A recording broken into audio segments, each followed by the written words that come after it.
Olha só, a Federação Internacional de Diabetes está alertando para um aumento de 16% de incidência da doença na população mundial nos últimos 2 anos.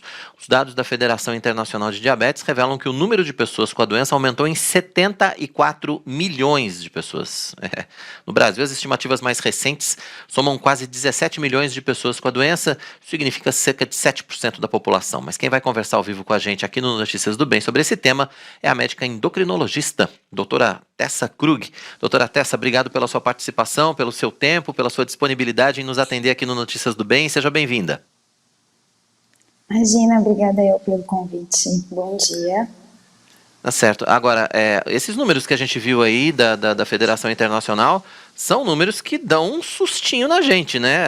A diabetes realmente está se alastrando, a gente pode dizer, um problema de saúde pública, a gente pode tratar assim já? Com certeza, já é há alguns anos, né? Como você disse, dá dor nas costas. Ou você conhece alguém com diabetes, ou você está diabético. Ou está diabético e não sabe, né? Que é o pior. Ainda não fez o exame e não sabe. Porque de todos esses 300 milhões de pessoas, agora 463 milhões de pessoas no mundo, parece que 50% ainda não sabem que tem o diagnóstico de diabetes. Então, é importante também fazer o exame. Então, ou você tem, ou conhece alguém que tem, ou você tem e não sabe. É realmente um problema de saúde pública, agrava custos e tudo mais, e assim, parece que cerca de 700 bilhões de reais já foram gastos com diabetes no último ano. Agora, é uma doença silenciosa, né? É uma doença que, via de regra, principalmente no começo, ela não apresenta muitos sintomas. Então fica difícil até de você identificar sem fazer os seus exames periódicos, né, doutora? Sim, e o ideal é diagnosticar quando não tem sintoma nenhum, porque quando o diabetes já tem sintoma, provavelmente você já está diabético há mais de 5 anos. É uma doença silenciosa, precisa fazer exames de sangue, então o ideal é todo paciente acima de 45 anos precisa fazer, né, um rastreamento para ver se tem diabetes, e aqueles que já têm diabético na família, diabético de primeiro grau, paciente acima do peso, paciente hipertenso, tem que ficar mais de olho. Sempre fazer exame de sangue.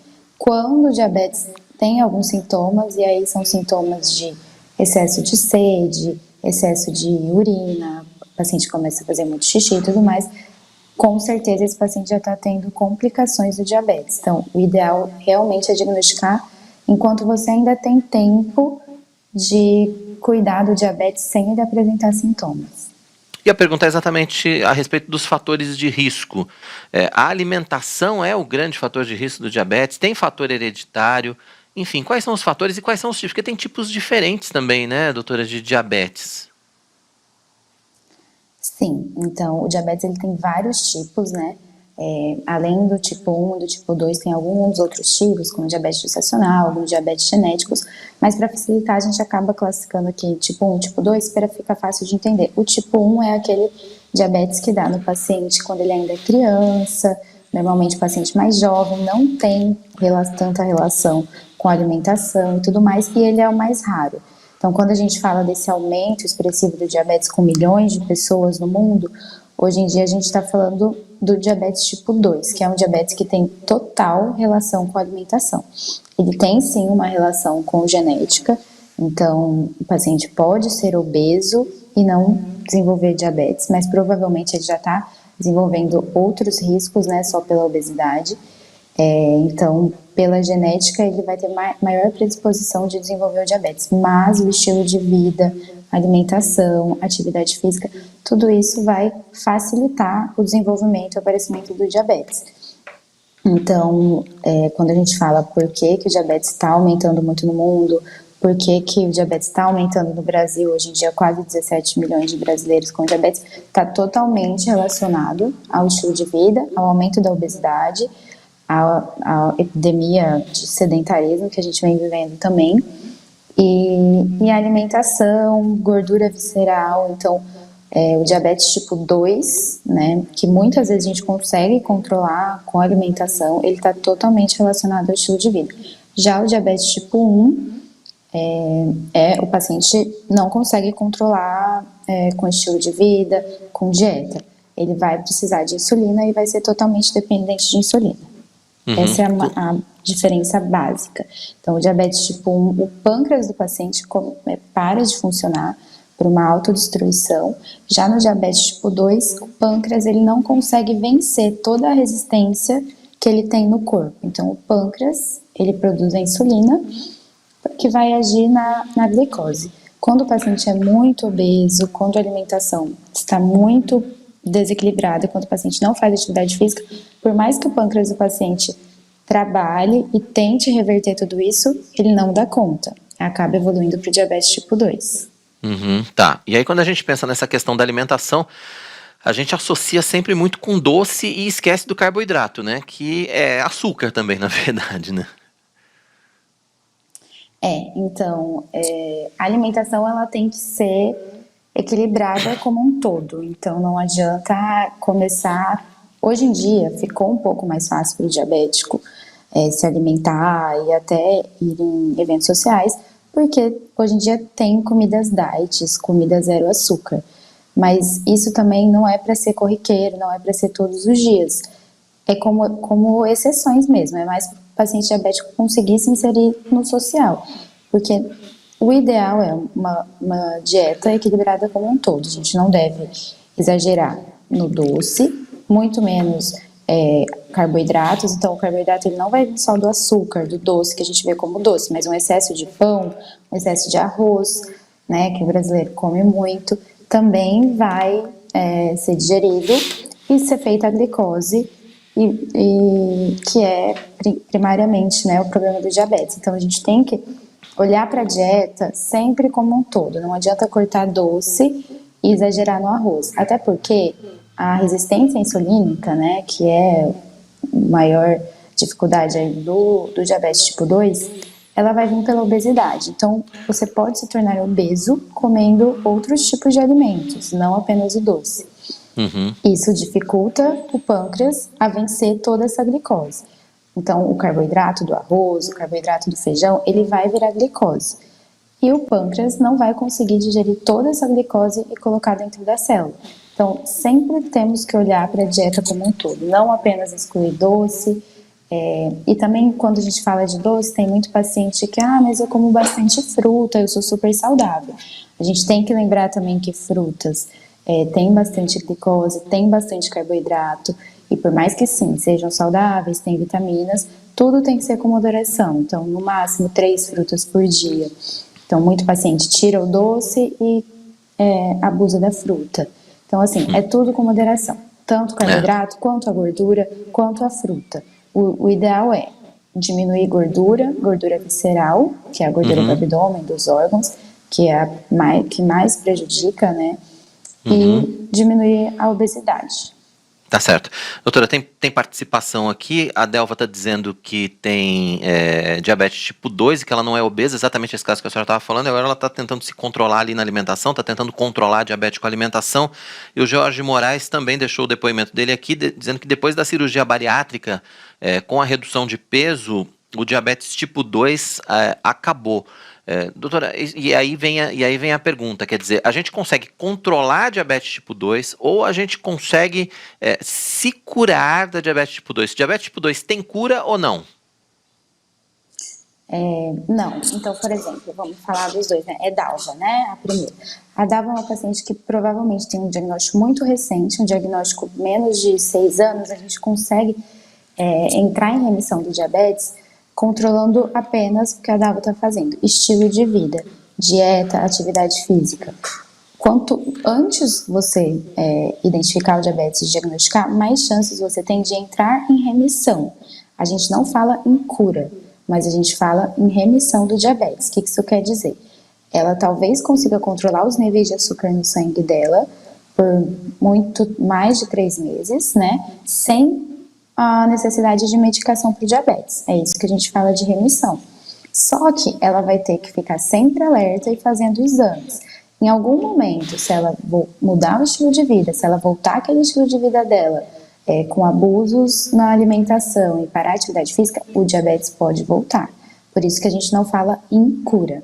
Na questão da bariátrica, então todos os estudos que foram feitos em remissão realmente foram feitos no pós-bariátrica, porque esses pacientes tiveram perda de peso expressiva. Na questão da bariátrica é a mesma coisa, ele está no momento em remissão do diabetes. E isso é possível com perda de peso pela bariátrica ou com perda de peso sem cirurgia. Então, assim, perda de peso maior de 10%, você às vezes, dependendo do diabetes, já consegue ver uma remissão aí em 50% dos casos. Então, quando é o diabetes de início diagnóstico recente, se você perder, não precisa perder muito peso, muitos quilos e ficar num IMC normal, mas você perdendo 10% do seu peso, você já consegue, às vezes, entrar em remissão do diabetes. Na questão da bariátrica, muita gente às vezes perde 20% do peso. Isso aí tem uma porcentagem muito alta de remissão do diabetes. Mas ele vai ter que ficar de olho, sempre fazer exames, continuar no estilo de vida saudável, continuar controlando a alimentação. A qualquer momento, se voltar aquele estilo de vida menos saudável, o diabetes pode voltar. Então, assim, não está curada. Eu tive diabetes uma vez, agora eu não vou mais ter. Não. Você teve diabetes, ele está agora em remissão por conta de todo o seu estilo de vida que mudou, e a qualquer momento, se você voltar para aquele outro estilo de vida, ele pode voltar. Tá certo. A pergunta, doutora, é a seguinte: a gente sabe que muitas pessoas deixam para tratar, né, o diabetes quando descobrem, obviamente, e mudam o estilo de vida após a descoberta, enfim, né, o mais natural. Agora, a gente precisa se cuidar muito antes disso, na verdade. E eu queria saber o seguinte: o estilo de vida que a gente normalmente tem ao longo da vida, ele acarreta o diabetes? É como se a gente estivesse fazendo compra no cartão de crédito e aí a fatura chega? É assim que funciona? Quer dizer, eu passo a vida comendo muito carboidrato, exagerando no doce, na fritura, na gordura. Uma hora essa conta vai chegar. É mais ou menos assim que funciona? É mais ou menos assim. Então, é o que eu falei, ele tem as duas vertentes, a genética e o estilo de vida. Tem paciente que talvez nunca vá desenvolver o diabetes por conta da genética. Mas aí, a gente tem que olhar para todas as outras complicações de um estilo de vida, de uma obesidade. Então, esse paciente pode ser que ele não venha desenvolver diabetes, mas ele pode ter aterosclerose, ele pode ter doenças cardiovasculares, ele pode ter gordura no fígado. Então, assim, além do diabetes, a gente tem que ficar de olho, o diabetes em si, né, o maior risco do diabetes, a maior complicação do diabetes são as doenças cardiovasculares, né? Então, esse paciente, ele vai ter maior risco de infartar, ele tem uma expectativa de vida menor do que a população geral, ele tem maior risco de várias outras doenças. E essas complicações, elas também estão no paciente que tem obesidade, sem diabetes.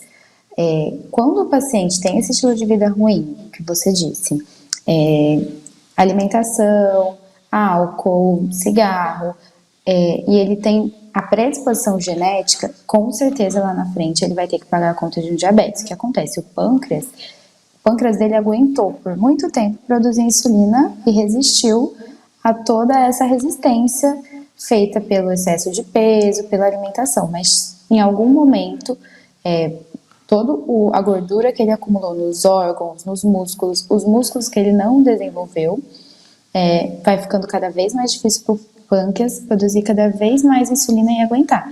Então, lá na frente a gente acaba diagnosticando diabetes. O problema é quando demora muito para diagnosticar e já diagnostica com várias complicações, que essa é a pior parte do diabetes. Pois é, na verdade, o diabetes ele pode provocar uma série de consequências muito graves, né? Perda de visão, falência renal, enfim. Quais são as consequências do diabetes a longo prazo se não tratado, se não controlado? Então, na verdade, a gente trata o diabetes justamente por isso, né? Para evitar as consequências. E quando a gente trata um paciente diabético, a gente não olha só para o açúcar dele. A gente trata um paciente diabético como um todo. A gente olha o colesterol, a gente olha a pressão, porque esse paciente ele tem maior risco de todas as complicações. Ele tem um risco muito maior de infarto, por exemplo, do que um paciente não diabético. Então, a urgência de tratar o diabetes e de cuidar do diabetes num paciente tipo 2, aqui eu tô falando de tipo 2 porque no tipo 1 é diferente. Esse paciente ele vai precisar de insulina e ele pode ter riscos apenas pelo diabetes. Agora, num paciente tipo 2, a gente precisa ficar de olho e cuidar desse paciente de perto, porque é a maior causa de cegueira adquirida entendeu? Então, todo paciente diabético ele tem que fazer acompanhamento regular com o oftalmologista, porque tem a retinopatia diabética. Então, esse excesso de glicose no sangue, né, a gente vai dosando pela hemoglobina glicada, que é a média de glicose dos últimos 3 meses, ele vai se depositando em vários órgãos e a longo prazo isso gera complicações. Então, como a gente falou, a cegueira, a maior causa de diálise também é pelo diabetes. Então, esses pacientes diabéticos a longo prazo, isso começa a afetar os rins, afetar os glomérulos renais. Esse excesso de glicose pode levar a uma doença renal dialítica, amputação. Então, esses pacientes começam a ter problemas nos nervos, diminui a sensibilidade dos pés, e aí o paciente não sente, quando se machuca, acaba tendo uma infecção, uma perfuração, acaba tendo que perfurar. Então, a gente tem muitas complicações, essas são as mais crônicas, né? Então, o paciente sempre vai ter que fazer exames para a gente ver como é que está o rim, fazer exames dos nervos, se necessário, né? Fazer exames com o oftalmologista. Na questão dos pés também, muitas vezes o paciente pode não ter ferida, mas ele tem dor. Isso prejudica muito a qualidade de vida do paciente diabético. Então, ele tem uma dor que muitas vezes, assim, o medicamento não ajuda. A única coisa que poderia ajudar é um controle do diabetes prévio. E essa dor nos pés, queimação nos pés, atrapalha muito a qualidade de vida. Então, além de a gente falar de complicações que a gente pode tratar, a gente também tem que falar da qualidade de vida desse paciente. Se ele tivesse cuidado antes do diabetes, talvez hoje ele diminuiria 70% dos remédios que ele toma, talvez hoje ele não teria dor, a dor acaba levando a depressão e a tudo mais. Tá certo. Bom, então fica aí o alerta, né? Para que as pessoas façam os seus exames regularmente, principalmente a partir dos 40, 45, né, doutora? Foi essa orientação que a senhora deixou, para que façam os exames regularmente, para que acompanhem e para que tenham uma vida mais saudável, né, desde sempre. Sim, e falando assim, né, por que o diabetes aumentou tanto? Então, a gente tá mais obeso, a obesidade aumentou, e aí isso atrela totalmente a causa, né, a causa do estilo de vida. Então, a gente tem que melhorar a nossa alimentação. Pandemia diminuiu muito a atividade física, então pacientes engordaram muito na pandemia. A atividade física, ela melhora não só pela perda de peso, ela melhora o diabetes pela atividade física em si, a reação muscular ajuda a insulina a agir. Então, a atividade física é muito importante. Então, agora que a gente está vacinado, voltando, é importante voltar à atividade física o quanto antes.